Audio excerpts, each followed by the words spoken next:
I wanted to do a video today about bullying.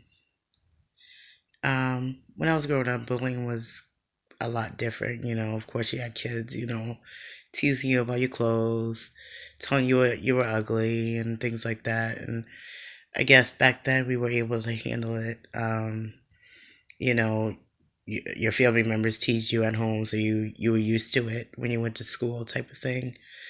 Nowadays, there's social media and I don't know, this new generation is just completely different.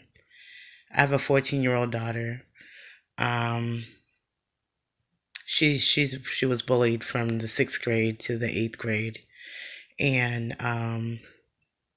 the school did nothing about it. I complained to the school over and over again. I called the superintendent. I think it was more so that they didn't want the word bullying in their school, so they said they didn't call it bullying. My daughter was called ugly. She was called fat. She was called a whore. Her phone number was passed around the whole entire school. The kids at the school were calling her names, hanging up, prank calling her phone, and they said they didn't consider that bullying. It was so bad that my daughter would hide in the bathroom. She would skip class because she was so embarrassed. She was such a happy little girl. She used to be in cheerleading. She loved to dance. She always smiled. And it all changed in May. She just got really, really, really depressed. And she started cutting herself. And the school still didn't see any problems. And they still didn't want to address the bullying. The school system's all screwed up.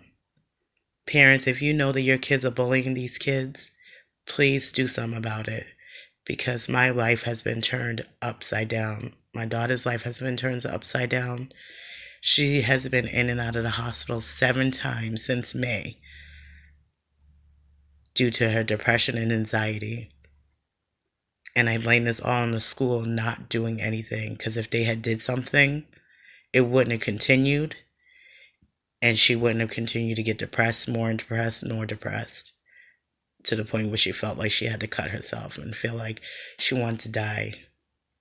That breaks my heart as a mother, to ever hear her child say that she wants to die.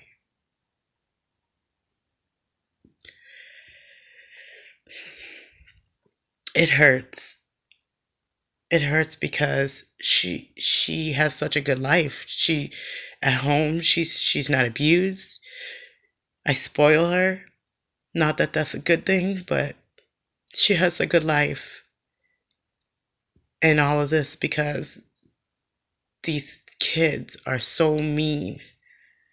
Just because she's different, just because she's a little overweight. So what? So what? You need to teach these kids, just because other kids are different, you don't bully them. You don't call them ugly, you don't call them fat, you don't make in fun of these kids. You teach them to make these kids their friends. My daughter feels like she has nobody. She feels like she's all alone in this world. She feels like she has nobody but me. And I can only do so much because I'm a mother, and every kid needs friends. I've lost my job due to me having to go back and forth to the hospital. My job couldn't understand.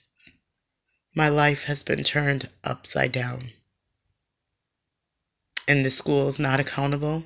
These kids are not being held accountable. Nobody is being punished for this except for me and my daughter. And it's got to stop. Somebody's got to do something about this.